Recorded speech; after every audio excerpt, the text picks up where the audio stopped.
بسم الله الرحمن الرحيم، والصلاة والسلام على سيدنا محمد وعلى أهله وأصحابه أجمعين. ازيكم حبايب رانيا وعيلة رانيا الجميلة؟ النهاردة بقى هنجيب وهنعمل مع بعض ايه بقى؟ أحلى طبق بليلة هتاكليه في حياتك، طبق بليلة بالطشة. وهنعمل كمان العاشورة، بس بجد بجد طعمها ولا أروع من كده. وبعد ما تدوقي الطعم ده مش هتقفي على أي ميعاد ليها، وهتعمليها في أي وقت. الملمس الكريمي والطعم اللي مفيش ألذ ولا أحلى منه. شوف عملنا الطعمة دي ازاي. يلا يا حبايب قلبي، معايا هنا كيلو الا ربع غلة، أنا نقعاه حوالي يعني ممكن نقول من بالليل. ودلوقتي غليت مية ورحت نازلة بيه على طول بعد ما صفيته بالمية كويس جدا.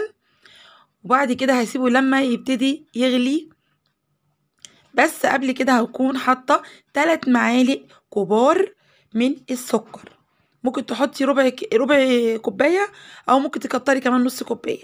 ليه؟ لان بطبيعة البليلة ما بتبقاش ليها طعم، الغله نفسها ما بقاش ليها طعم، فالافضل انت تسويها مع جزء من السكر.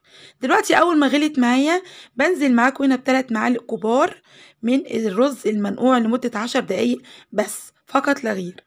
طب انا ليه حطيت كده؟ لان خلي بالك انا عامله كميه كبيره. ادي البليله بعد ما استوت معايا، على فكره هي اتقل من كده، بس انا مزوداها شويه ميه علشان اعرف اضربها.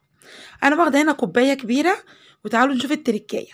هنحط هنا 3 معالق من اللبن البودره، وهنحط مع بعض ايه تاني معاهم؟ كيس من الكريم شانتيه. طيب، انا الكميه اللي معايا انا ممكن اكون حطيت اكتر من كده، هحط حوالي مثلا 5 معالق كبار من الكريم شانتيه. انت بقى براحتك بقى، لو انت يعني الكميه بتاعتك لو صغيره ممكن تحطي معلقتين بس من الكريمه او كيس من الكريم شانتيه. خلي بالكو انها بتفرق جامد جامد في الطعم. الكميه بتاعت الكريم شانتيه اللي هتحطيها هتفرق معاكي. تعالي بقى عشان نضربها ونخليها ناعمة جدا. طب انتي بتعملي كده ليه يا رانيا؟ انا مش عايزة احط نشا كتير في البليلة بتاعتي، مش عايزة احس بطعم النشا. انا عايزة اطلع الجيلاتين اللي جوه الغلة نفسها، اللي جوه البليلة نفسها، عايزة اطلعه واشغله معايا وانا بعمل العاشورة، يعني عشان ما احتاجش ان انا احط نشا، هي تتقل نفسها بنفسها. تعالي نشوف انا هحتاج ايه دلوقتي. عندنا هنا اهو 2 كيلو من اللبن. انا بحطه على النار. اول ما يبتدي يغلي، خلي بالك لو اللبن ساقع يبقى لازم تسخنيه الاول قبل ما تحط عليه البليله لو هي سخنه، ولو العكس تماما، ولو الاتنين ساقعين يبقى تحطيهم مع بعض زي عادي خالص. فاهماني؟ علشان اللبن ما يقطعش منك. بنزل هنا اول ما ابتدي احس ان اللبن هيبتدي يغلي معايا، بروح نازله بالخليط بتاعي. طبعا احنا بنعمل العاشوره، بس عاشوره مفيش احلى ولا ألذ من كده. وبنزل هنا دلوقتي بكوبايه وربع من السكر. انت عايزه تكتري دي بتاعتك انت، بس انا عامله حساب ان في مكسرات هتتحط، وبعدين هي كده يعني السكر بتاعها هيبقى في المعقول عشان ما يجزاش معاكي. وحطينا دلوقتي معلقه من ماء الزهر او ماء الورد عندك، ومعايا دلوقتي ربع كوبايه من اللبن، وعليها معلقه واحده فقط كبيره من النشا وممسوحه كمان، معلقه واحده ممسوحه من النشا بس فقط لا غير. تخيلي بقى دي، بصي بقى، هل المعلقه الواحده دي هي اللي خلت لي العاشوره تبقى يعني بالسمك الجميل اللي انتوا هتشوفوه دلوقتي معايا؟ لا، لان احنا ضربنا الكوبايه بتاعه البليله معانا وطلعنا الجيلاتين اللي جواها. بصي بقى، طبعا اهم حاجه في المرحله دي ايدك ما تسيبش التقليب، ايدك ما تسيبش التقليب. بصي ما تسيبوهوش لحظه واحده، لان ممكن يعمل معاكي. بصي بقى دلوقتي ده السمك اللي انا عايزاه. بصي بقى، بصي انا مهما اقولك الطعم ده مش هتلاقي تاني زيه، لازم تجربي بنفسك علشان انت اللي تحكمي.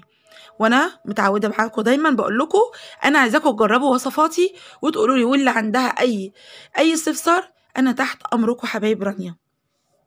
يا رب يا رب الفيديو يكون خفيف على قلوبكم، المهم عندي ان كنتوا تكونوا مبسوطين ومرتاحين. يلا معانا بقى عشان نشوف الطشه.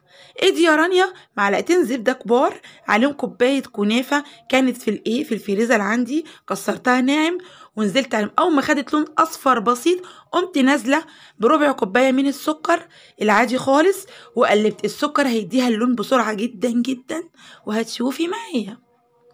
ودلوقتي هتشوفي معايا ادي اللون يا ستي. ايه رايك؟ مفيش ولا احلى من كده. انا عايزه اللون ده يديكي اللون دوت معاكي، وبس كده. وتعالي بقى نشوف هنعمل ايه، وندي بقى الطشه بتاعتنا الجميله. على معايا دلوقتي كيلو لبن، عليه برضو البليله الكميه اللي انت عايزاها، انا ما حددتهاش. ممكن تحطي كوبايه بس، ما تكتريش عن كده، دي بتاعتك انت. وبعد كده وبقى انا عن نفسي حطيت نص كوبايه سكر. انت عايزه تكتري من نص كوبايه لكوبايه الا ربع. واول ما بتروحي ما بتغلي مع اللبن بتروحي طشاها بالكنافه بجزء منها. وادي دلوقتي هنرص مع بعض الاطباق. وشوفي بقى، يعني مهما اقولك الطعم شكله ايه الكل هيتهفت عليها. انا هوريكم دلوقتي الكميه اللي انا عاملاها كانت عامله قد ايه كميه معايا، من كتر ما هنا بيحبوها عندي وجيراننا هنا حبايبي، فما ينفعش ان انا اعمل البليله الصبح واهلي وحبايبي ما يدقوش منها. كنت اتمنى بجد بجد تكونوا معايا والله العظيم عشان تدوقوا احلى بليله هتاكلوها في حياتكم. وبس. وبتحطي انت بقى براحتك بقى، الرصه دي بتاعتك انت. تحطي بقى رق بقى من الكنافه، وبعد كده بليله، وبعد كده من فوق كنافه، وبعد كده مكسرات. دي بتاعتك انت، الرصه دي بتاعتك انت. المهم عندي اللي انا باكد لك عليه انك هتاكلي طعم ما شفتيش زيه بعد كده والله العظيم.